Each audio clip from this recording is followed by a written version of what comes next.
Alright, so I hope you have already installed and downloaded Android Studio and Burp as well. If you haven't, you can go to the links which I'll be putting in video description and download them. So once you have downloaded the Android Studio, install it and go to SDK Manager and make sure you have installed Marshmallow Android 6.0 and then go to AVD Manager. AVD means Android Virtual Device. Here we'll be creating virtual device for phone. So let's select Android 6.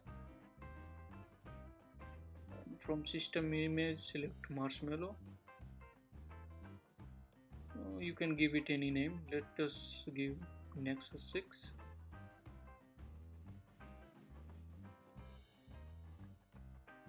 We can change the RAM, SD card size and other things, but we'll not do it now.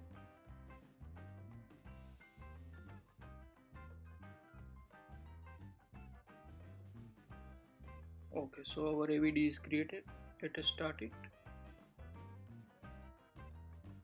So emulator takes some time, some seconds, sometimes some minutes to start it, but let's wait.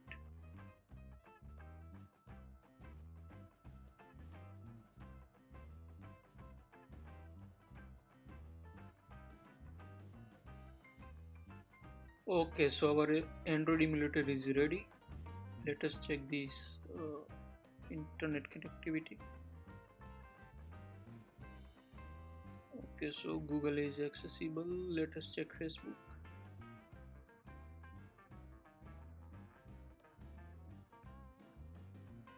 Okay, Facebook is also accessible, means internet is working perfectly fine. We'll be using this application Daily Hunt for testing. Go to App Store, copy the package name, go to apk-deal.com, paste the package name and search it, and you will find this applications APK. Since we are not using Play Store in emulator, we have to go with this technique to install our application. So download it. I have already downloaded, but I will download it again.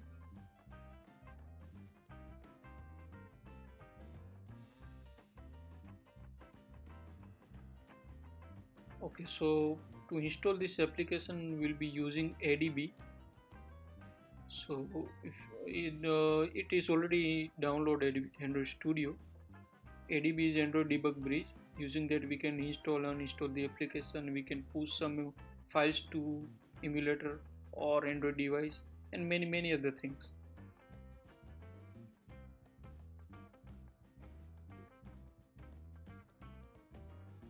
So based on your OS which you are using, file path might be different for ADB. So these are different file paths, different OS. I'm using Mac, so this is my path. We can see ADB binary. Let us use it, and I will be putting all these paths in video description. Okay, so ADB devices will give you list of devices attached to your system.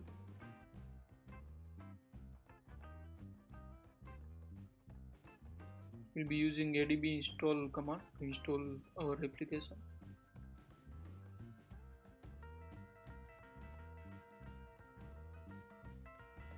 Install and application path which is in downloads, and application name,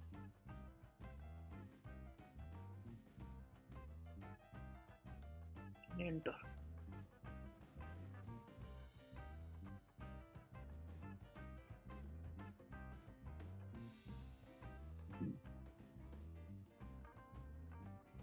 Okay, so application is installed successfully. Let us open it and see whether it's working or not.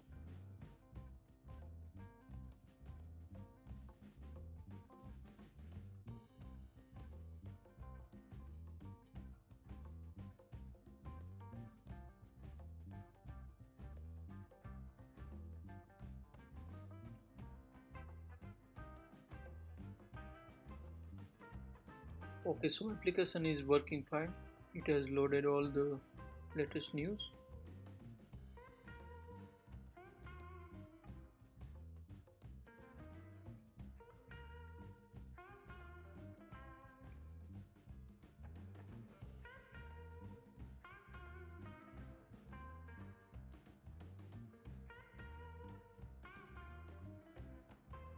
Okay, so it is sending properly all the request, login request to the server and getting proper error messages as well.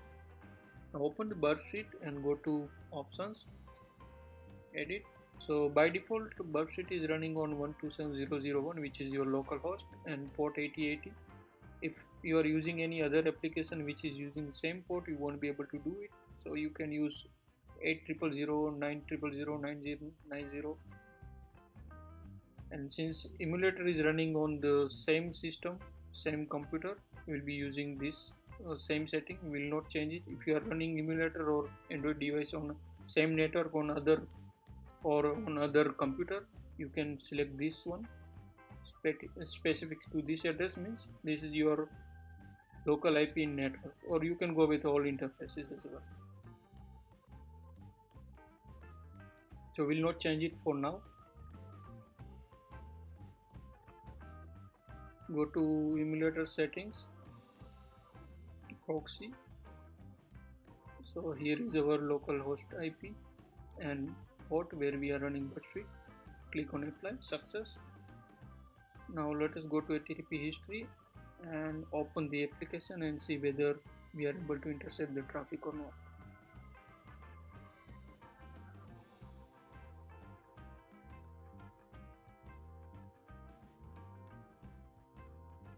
So we can see many HTTP requests from this application and we are able to intercept them successfully, but we can see there is no HTTPS request.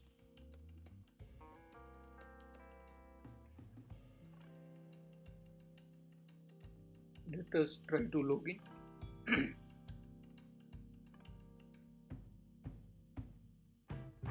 Check the error. It's saying we are facing some technical issues. Means application login request is using HTTPS, but because we are running proxy in between, so it's not allowing us to intercept HTTPS request. So in order to do so, we have to install our Burp sheet certificate in emulator certificate store.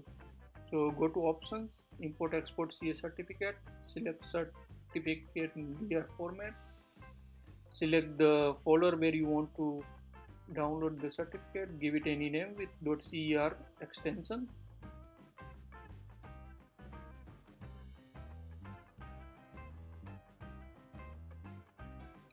Now we'll be using adb push command to push our Burp certificate into SD card of emulator. So adb push certificate path space / SD card. This will push our certificate to emulator SD card. Now let us check it. ADB shell will give interactive shell to emulator, and we are into emulator shell, and yeah, we can see in SD card Burp certificate is already there. Okay, go to now settings, security, install from SD card, internal storage. Scroll down and you can see Burp certificate, select it, give it any name. Okay, we have to set the pin, so let us do it.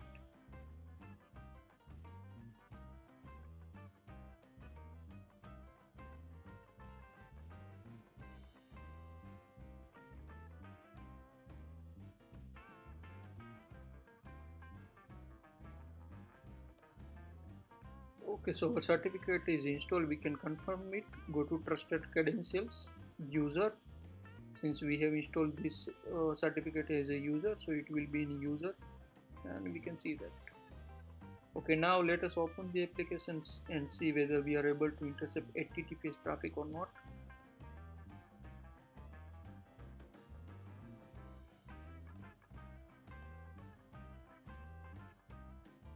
Yeah, I can see some HTTPS request to the server, the different domains.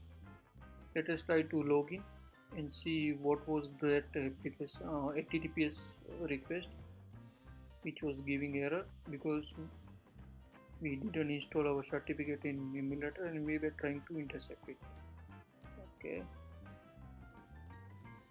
there you go. Now you can see HTTPS request is going to accounts.dailyhunt.in on port 443, and we can see the post data as well.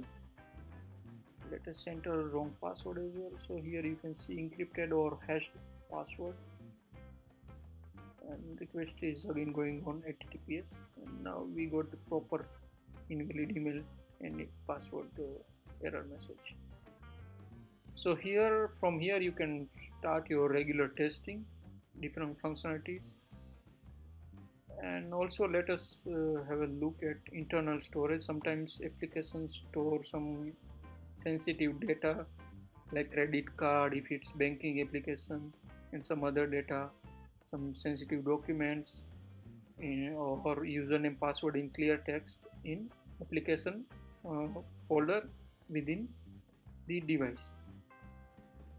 So we can check it using ADB shell.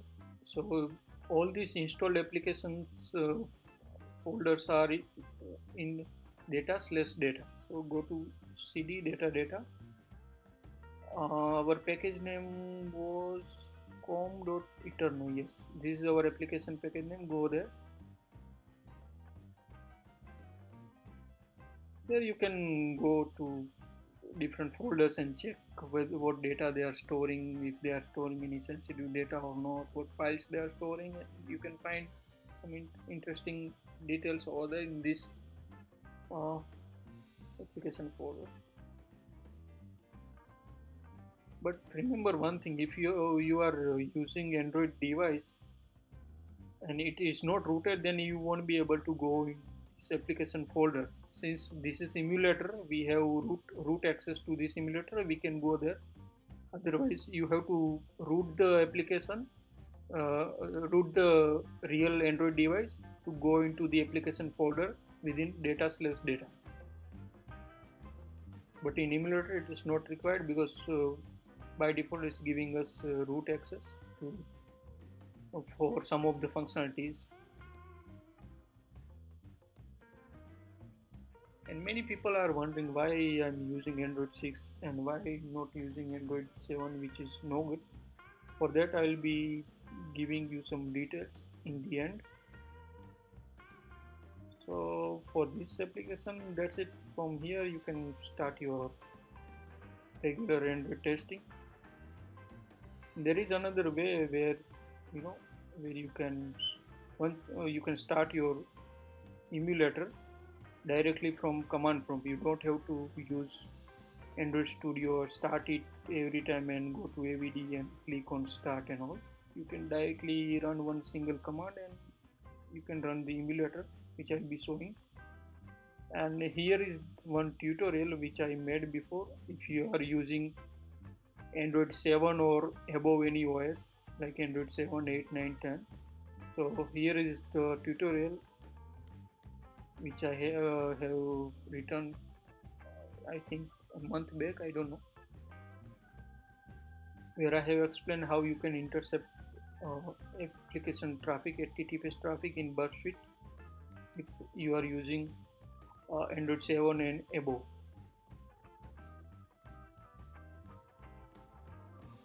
Let us power up this device.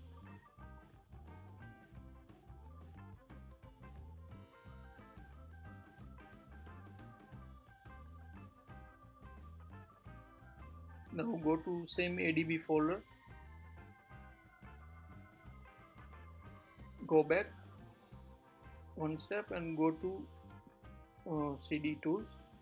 You can see emulator binary, run /emulator -avd and your AVD name, which is Nexus 6. And if you want to use proxy, you can give -atp -proxy space http :// IP address of your system where you are running the proxy and the port number.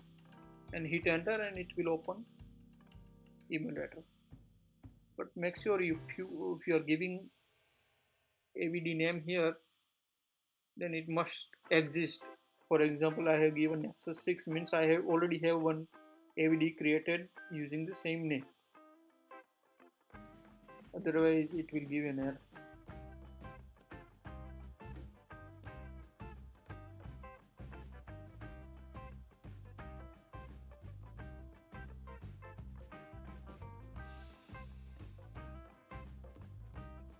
See, that's it. We can again open the application. We'll be able to intercept traffic in our Burp suite. Thank you for watching. Please let me know in comments if you have any question or query, or follow me on Twitter as well, and subscribe to my channel. I will try to make different videos on different topics on cybersecurity, and please forgive me if I'm doing any mistakes over here in making videos, because this is first time I'm using my voice with the video. Mostly I make videos without any voiceover. Here we can check Google Map application, which is sending HTTPS request. Again, remember one thing: if any application is using SSL pinning, you won't be able to intercept traffic. This way you have to bypass SSL pinning. So that's it. Thank you.